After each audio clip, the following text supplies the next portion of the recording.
ఏమండి, వరలక్ష్మి వ్రతం బాగా చేసుకున్నారా? శ్రావణ మాసం సరదా సందడి తీరిపోయిందా? అంత బానే ఉందా? వరలక్ష్మి వ్రతం, ఇంతమంది ముత్తైదువులు, ఇట్లాంటి వ్రతం, ఇన్ని వాయనాలు, ఇంత వెరైటీ రిటర్న్ గిఫ్ట్స్, వెరైటీ కొనుగోళ్ళు, వెరైటీ పట్టు చీరలు, వెరైటీ బంగారు నగలు, భారీగా తగ్గిన బంగారం, ఇవన్నీ మీరు చూసారు కదా. ఈ వరలక్ష్మి వ్రతం రీల్ లైవ్ చూసారు కదా, రీల్ అచ్చట్లు చూసారు కదా, రీల్ ముచ్చట్లు చూసారు కదా. రియల్ అష్ట కష్టాలు నేను చెప్తా, ఎందుకంటే నేను మాత్రమే చెప్పగలను. కాసుకోండి.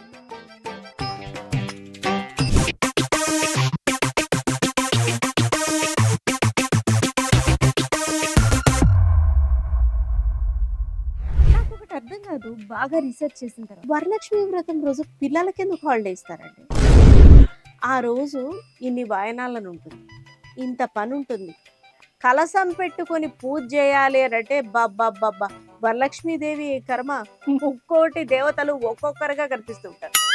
అట్లాంటి టైంలో ఆల్రెడీ ఎప్పుడూ ఎనర్జీ హైపర్గా ఉండి, హాలిడేస్లో మరింత ఎక్కువగా ఉండి, రోజు 7ంటికి లేచి, హాలిడేస్లో 5:30కే లేచి మనల్ని లేపే పిల్లల్ని ఆ రోజు ఇంట్లో పెట్టుకొని పూజ చేయడం అంటే కత్తి మీద సామి. నాకు తెలిసి వరలక్ష్మి అమ్మవారిని పెట్టే అగ్ని పరీక్ష అని అనిపిస్తుంటుంది ఒక్కొక్కసారి. నాకు ఇప్పటికి అర్థం కాదు, ఎందుకు ఈ రోజు పిల్లలకి హాలిడే ఇస్తారు? అరే వాళ్ళు లేస్తారా అర్లీ మార్నింగ్, అక్కడి నుంచి ఇక్కట్లు మొదలు, వాళ్ళని తిను అని, తాగు అని, కామ్గా ఉండని, కూర్చొని, ఇట్లా ఈ 3rd 4th క్లాస్ లోపల పిల్లలు అనుకో, అట్లా స్నానాలు చేయకుండా, మొహాలు కడుక్కోకుండా టక్కని పూజ రూమ్లోకి వచ్చేస్తూ ఉంటారు, అన్నీ ముట్టేసుకుంటూ ఉంటారు. ఇంకా మనం ఇట్లా ముట్టుకోవద్దు, చెయ్యొద్దు, ఇట్లా చెప్తూ ఉండాలి వాళ్ళకి.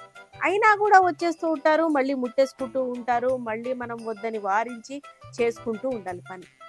మెయిన్ వ్రతం చేసినందుకు కాదు, నైవేద్యాలు చేసినందుకు కాదు, వీళ్ళని సముదాయించినందుకు తల ప్రాణం తోకకే కర్మ, జుట్టు వెంట్రుక లోపలికి ఎక్కేస్తూ ఉంటుంది. పొద్దుటి నుంచి వీళ్ళని సంజాయించుకుంటూ మళ్ళీ 9 రకాల నైవేద్యం. అసలు ఇన్ఫర్మేషన్ ఉంది కదా అని ఎందుకంటే ఇన్ఫర్మేషన్ ఇస్తారు. ఎవరో కొంతమంది మహానుభావులు ఉంటారు, చెప్తారు, అరే మీరు అన్ని రకాల నైవేద్యాలు చేయలేకపోయినా ఒక అన్నం వండేసి అందులోనే పెరుగు అన్నము, పులిహార, పాయసము చేసేయండి, 3 రకాలు, బూరెలు అక్కర్లేదు, గారెలు అక్కర్లేదు, ఇతర అక్కర్లేదు అని చెప్తారు. కానీ మనం అవి వినం. 9 రకాల నైవేద్యాలు చేస్తే ఖచ్చితంగా అమ్మవారు ప్రసన్నమవుతుంది. 9 రకాలుగా 9 పూర్ణ బూరెలు, శనగపప్పు, అమ్మవారికి శనగపప్పు అంటే చాలా ఇష్టం కాబట్టి పూర్ణ బూరెలు మనమే స్వయంగా చేస్తే అమ్మవారు పొంగిపోతుంది.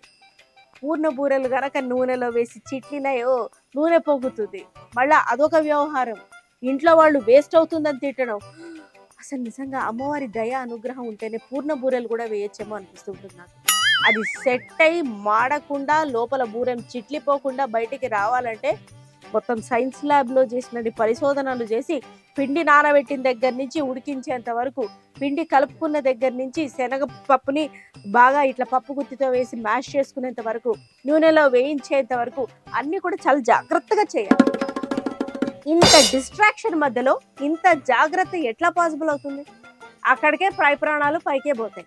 ఇవన్నీ ఒక ఎత్తు అయితే, పని మనిషి నెల మొత్తం జీతం ఇవ్వాలి. ఎప్పుడెప్పుడైతే అవసరం ఉంటుందో మనకి అప్పుడప్పుడే చూసి కరెక్ట్గా డుమ్మా కొడతారు. విధి మరీ ఖాళీగా ఉండి మన మీద పగబట్టిందో తెలియదు, వీళ్ళే కావాలని చేస్తారో తెలియదు, యాదృచ్ఛికమో తెలియదు. వరలక్ష్మి వ్రతం పెట్టుకున్న రోజున, శ్రావణ మంగళవారాలు, శుక్రవారాలప్పుడు, మరీ ముఖ్యంగా ఇట్లాంటి ప్రత్యేకమైన రోజులు, అమ్మ నాకు పానం బాగాలేదు నేను రాను, అమ్మ నాకు పెయ్యి బాగాలేదు నేను రాను, అమ్మ నేను కూడా పూజ చేసుకుంటున్నాను నేను రాను. జస్ట్ ఇమాజిన్, తడిబట్ట పెట్టుకొని, ఇల్లు ఊడ్చుకొని తుడుచుకొని, తట్టెడు గిన్నెలు తోముకొని, ఆనక స్నానం చేసి, వంటలు చేసి, నైవేద్యాలు చేయాలంటే ఇది అయ్యే పనేనా? ఆ పని తలుచుకుంటేనే నాకు ఆయాసం, నీరసం, ఆవేదన, ఆక్రందన అన్నీ ఒకటేసారి తన్నుకుంటూ వస్తున్నాయి. వరలక్ష్మి వ్రతం మాత్రమే కాదు, శ్రావణ మాసం అంతా వ్రతాలే కదా. మంగళగౌరి నోమని, శ్రావణ శుక్రవారం నోమని, ఇంకా చాలా ఉంటాయి నోములు. వరలక్ష్మి వ్రతం మాత్రమే కాదు, ఇదిగో ఇట్లాంటి నోములకి ఇంకా ప్రత్యేకమైన శ్రద్ధ వహించాల్సి ఉంటుంది.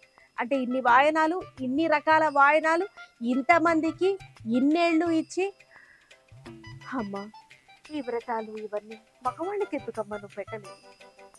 నువ్వు కూడా మాతృమూర్తివే కదా, స్త్రీవే కదమ్మా. ఏ స్త్రీ మీద ఎందుకమ్మా నీకు ఇంత వివక్ష? వాళ్ళకు కూడా వరలక్ష్ముడు వ్రతం, గౌరీశ్వరుడు వ్రతం, ఇట్లాంటి వ్రతాలు పెడితే మన కష్టాలేంటి కార్పణ్యాలేంటి వాళ్ళకు కూడా అర్థమవుతాయి. ఇంట్లో ఉండి మీరు ఏం చేస్తున్నారు? మీరు వ్రతం చేసేది మేము బాగుండడం కోసమే కదా అని పెద్ద లాడ్లల్లాగా వాళ్ళు ఫోజులు ఇవ్వడం అయినా ఆగేది. ఇక వరలక్ష్మీదేవి వ్రత వాయనాల పిలుపులు. ఈ మధ్యనే సోషల్ మీడియాలో పాపులర్ అయిన ఒక రీల్ గుర్తొస్తున్నాం. 5 o'clock ఇక్కడికి పోతున్నాం, 6 o'clock అక్కడికి పోతున్నాం, 6:25కి ఇక్కడ కొడుకోబోతున్నాం, ఆ తర్వాత ఎక్కడెక్కడికి పోతున్నామో మనకు కూడా తెలియట్లేదు. అలా ఉంటుంది అనమాట. ఇక మనం చారుమతి దేవి కథ చెప్పుకున్నాం. చారుమతి అని ఒక మహానుభావురాలు ఉండేది. అసలు యాక్చువల్గా ఆవిడ నాకు చూడాలనిపిస్తూ ఉంటుంది ప్రతి ఏడు. ఏడాదంతా కూడా, మరీ ముఖ్యంగా ఈ శ్రావణ మాసంలో ఎక్కువ శాతం. ఆవిడకి ఎలా సాధ్యమైంది ఇలా పొద్దునే లేచి అతి సౌమ్యంగా అతి సరళంగా అత్తమామలకు సేవ చేసి, పతియే ప్రత్యక్ష దైవం అని పాది పూజ చేసి, పతికి సేవ చేసి, పిల్లలు ఉన్నట్టు కథలో మెన్షన్ చేశారా? చేసే ఉంటారులే. పిల్ల జల్లాకి సేవ చేసి అంత ఓపిక్గా ఆవిడ ఒక్కరిని ఏమీ అనకుండా, ఆవిడకి ఏమైనా ఎక్స్ట్రా పవర్స్తో పుట్టిందేమో అని అనిపిస్తూ ఉంటుంది. ఎంత ట్రై చేసినా నాతో సహా చాలా మంది ఆడవాళ్ళకి మనకి ఇదైతే పాసిబిలిటీ కావట్లేదు ఇప్పటి కాలంలో. ఆవిడకి అమ్మవారు కనిపించారు. ఇలా ఫలానా రోజున వరలక్ష్మి వ్రతం చేసుకో, నేను నీకు వరాలు ఇస్తాను, లేకపోతే నీకు మంచి జరుగుతుంది అని చెప్పారు. ఆవిడ ఊరకనే ఉండక అందరికీ చెప్పింది. అందరూ ఈవిడ పట్ల సానుకూల స్వభావంతో వచ్చి ఆ రోజు పూజ చేసుకొని ఒక్కొక్క ప్రదక్షిణ చేస్తుంటే ఒక్కొక్క నగ వచ్చి, వచ్చిన వాళ్ళందరికీ కూడా వైభోగం వచ్చేసి వాళ్ళు హాయిగా ఇంటికి వెళ్ళి ఎంచక్క జీవితాంతం ఆనందంగా ఉన్నారు అని చెప్తారు. ఇక్కడ ఇప్పుడు చూడండి సినారి. వరలక్ష్మి వ్రతం వస్తుందనగానే ఆకాశాన్ని అంటే బంగారం ధరలు భారీగా తగ్గింది భారీగా తగ్గిందని ప్రతిరోజు 3 పూటలా వేస్తున్నారు. ఏమీ భారీగా తగ్గలేదు. భారీగా మనం చెల్లిస్తున్న మూల్యాలు ఏదో తగ్గుంటది, 1000 2000 ఎంతో, కానీ భారీగా ఏం తగ్గింది? బంగారం. మనం కాసు కొనుక్కోవాలన్నా ఎన్నో కాసులు చెల్లించాలి. ఇంట్లో ఉన్న వాళ్ళేమో నువ్వు బేవర్స్గా అన్ని వేస్ట్ చేస్తున్నావు అని అంటారు. ఏం చెప్తాం మనం? సరే ఏదో చిన్న చితక ఐటెం కొనుక్కొని మేనేజ్ చేసామని అనుకున్నాం. అక్కడి నుంచి దాన్ని దాచలేక నానా యాతన. అదీ కాకుండా ఇప్పుడు అంత ఓపిక, అంత సౌమ్యత, అంత సరళత వరలక్ష్మీదేవికి అట్లా చారుమతి దేవికి వరం ఇచ్చిందంటే వాళ్ళ అత్తమామలు కూడా చారుమతి దేవి అత్తమామలు అంతే ఓపికగా ఉన్నారేమో. ఇక్కడ చాలా మంది అత్తగాళ్ళు 2 రోజుల ముందే నుంచే చదివేస్తుంటారు. ఇల్లు క్లీన్ చేయవు, సరిగ్గా ఉంచవు, పూజ సరిగ్గా చేసుకో, నైవేద్యాలు సరిగ్గా చేయి, నీకు ఎందుకు పనికిరావు, నీకు ఏది చేత కాదు, షోకులతోటి తిరుగుతావు కానీ నీకు ఏది రాదు, మీ పుట్టింటి వాళ్ళు నీకేది నేర్పించలేదు. ఇన్ని అష్టోత్తరాల మధ్యన ఓపిక ఎక్కడి నుంచి వస్తుంది? ఎందుకు వస్తుంది? పతియే ప్రత్యక్ష దైవంగా చారుమతి దేవి పతిదేవుణ్ణి పూజించిందట, పైగా పాద పూజట. ఈ రోజు మాత్రం ఈ వరలక్ష్మి వ్రతం రోజున మొక్కుబడిగా అసలు పట్టించుకొని భర్త కాళ్ళని ఇట్లా మొక్కుతూ ఉంటాం అనమాట. ఎప్పుడు ఆరళ్ళు పెట్టే అత్తగారికి ఆవళ్ళు పెడుతూ ఉంటాం. ఎప్పుడు మన మీద ఏడ్చిక్కుళ్ళుకు చచ్చే నేబర్స్ ని మనం పిలిచి, రండి మీరే లక్ష్మి, ఉత్తర రోజుల్లో వాళ్ళని బాగా తిట్టి, రండి మీరే లక్ష్మీ స్వరూపాలు, వచ్చి వాయనం తీసుకోండి, ఇస్తేనమ్మ వాయనం, పుచ్చుకుట్టిదమ్మ వాయనం అని చెప్పి వాయనాలు ఇస్తూ ఉంటారు. వాళ్ళు తీసుకుంటారు, వెళ్తారు. మళ్ళా కంపారిజన్స్. వాళ్ళు అక్కడ చారుమతి దేవి గారి ఫ్రెండ్స్ ఏమన్నా చారుమతి దేవి గారి గొప్పతనం గురించి పొగిడారేమో కానీ ఇక్కడ మనం చుట్టుపక్కల పిలుచుకునే ముత్తైదులందరూ కూడా వాయనం ఎట్లిచ్చారు, ఎట్లా వంటలు చేశారు, బూరెలు ఎంత బాగా ఎందుకు కుదరలేదు, ఆ తర్వాత గారెలు ఎలా ఉన్నాయి, పులిహార ఎలా ఉంది, లేకపోతే పరిమాణం ఎట్లా ఉంది, పెరుగన్నం ఎట్లా పులిసిపోయింది, దద్దోజనం, ఇదా వాయనం, ఇట్లా శరగాలు ఇస్తారా, ఏదో పెట్టి మొక్కుబడిగా ఇచ్చేశారు, వాళ్ళు చూడు ఎంత గిఫ్ట్ ఇచ్చారు, వీళ్ళు పర్స్ ఇచ్చారు, వాళ్ళు నెక్లెస్ ఇచ్చారు, వీళ్ళు ఇంకేదో ఇచ్చారు అనుకుంటూ కంపారిజన్స్ చేసుకుంటూ ఉంటారు. ఇట్లాంటి వాళ్ళని పిలవకపోతే బాగుంటుంది అని అనిపిస్తుంది. కానీ తప్పదు, మనం అట్లీస్ట్ ఒక 3కో 5కో 9 మందికో ఎంతో మందికి వాయనం ఇవ్వాలి. మళ్ళీ తల్లి చీర ఉంటుంది, ఆవిడికి పెట్టాలి. అక్కడి నుంచి అత్తింటి వాళ్ళను చాలా మంది ఇళ్లలో ఆరేళ్ళు పెడతారు. నీ వాళ్ళే నీకు పెట్టాలి కదా, నువ్వు తీసుకెళ్ళి వాళ్లకు పెట్టడం ఏంటి? ఏమైతుంది? ఒక చీర అనేది చిన్న సరదా, దానికి ఏమవుతుంది? లాస్ట్ ఇయర్ వరలక్ష్మి వ్రతానికే నువ్వు చీర కొనుక్కున్నావు కదా, ఏడాదిలో 2-3 సార్లు కట్టుకొని ఉంటావు, ఈ ఇయర్ కూడా అదే కట్టేసుకో. ఇంకా నయం లాస్ట్ ఇయర్ పూట బూరెలు అమ్మవారికి ఉంచి నైవేద్యం పెట్టమని ఎక్కడికోలా. ఆ తర్వాత వాయనాలకి మనం వెళ్ళడం, ఇది వాచ్ పెట్టుకుని వెళ్ళారండి వాయనాలకి. 50,000 స్టెప్పులు దాటేసాయి. అంటే ఒకరి దగ్గరికి వెళ్తాము, దబ్బుక్కరి కనపడిపోతాం, రండి వాయనానికి అని పిలుస్తారు. మేము రాలేము అని చెప్పకుండా ఉండలేము. వాయనం తీసుకోకపోతే అమ్మవారికి ఎక్కడ కోపం వస్తుందో అని చాలా భయం వేస్తుంటుంది. వెళ్ళడం రావడం, వెళ్ళడం రావడం, వెళ్ళడం రావడం, పెద్ద సమస్య వచ్చి పడిందే. 12:31 అయింది. ఇక శరగల గుట్ట తయారైంది ఇంట్లో. శనగపప్పు, శనగపప్పు కూర, శనగపప్పు చారు, శనగపప్పు పెరుగు, చివరికి అన్నంలో కూడా శనగపప్పు వేసి ఇంకా మిగిలిపోతే పచ్చడి చేసి సాయంత్రానికి కూడా మిగిలిపోతే ఇదిగో ఇట్లా వేయించుకొని గుగ్గిళ్ళు తినాల్సిన పరిస్థితి వచ్చింది. బా, ఏడాదికి సరిపడ్డ శనగపప్పు ఆ 1-2 రోజుల్లో తినేసామన్నమాట. ఈ మధ్యన ఇంకొక సినారియో కూడా జరిగింది. మీరు ఏంటి సోషల్ మీడియాలో వాట్సాప్ అవుతుంది, చూసి వైరల్ అవుతుంది, చూసారు కదా. ఆవిడెవరో పాపం వాయనానికని ఆవిడ్ని పిలిచి మొత్తం అంతా కూడా మత్తుబంది ఇచ్చి దోచేసుకొని వెళ్ళిపోయిందట. ఏంటండి అరాచకం? ఆవిడ అసలు ఎలా ఏం చెప్పాలో కూడా తెలియట్లేదు. పట్టుబడితే అంట రెడ్ హ్యాండెడ్ గా మొక్కుంది, అంటే ఇంత దేవుడికి ఇంత బంగారం ఇస్తానని మొక్కుకున్నాను, అందుకే నేను ఇట్లా దొంగతనం చేసామంటే ఎక్కడ వేసామంటే ఒక్కొక్క గుళ్ళే వేసుకుంటూ పోయారని చెప్పిందట సమాధానం.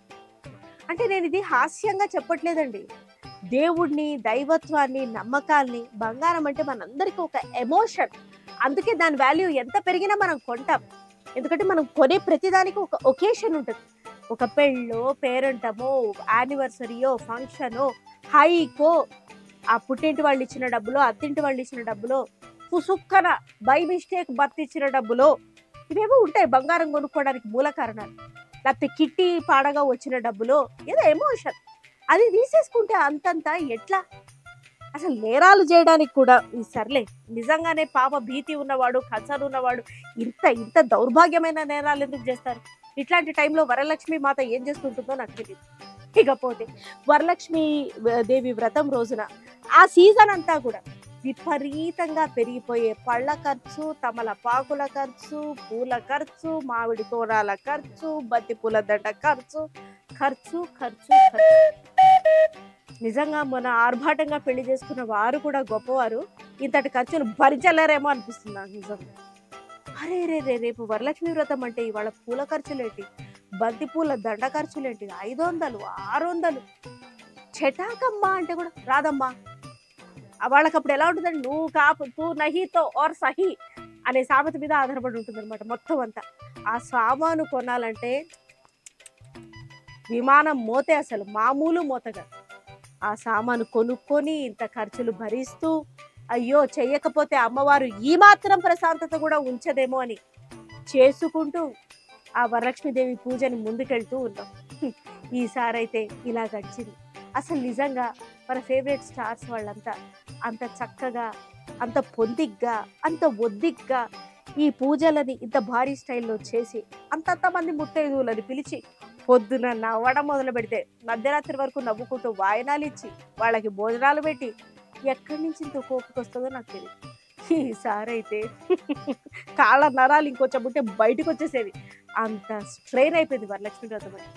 ఇది చాలా మంది తరఫున నేను చెప్పే వరలక్ష్మి వ్రతం experience, the true real scenario of our Varalakshmi వ్రతం.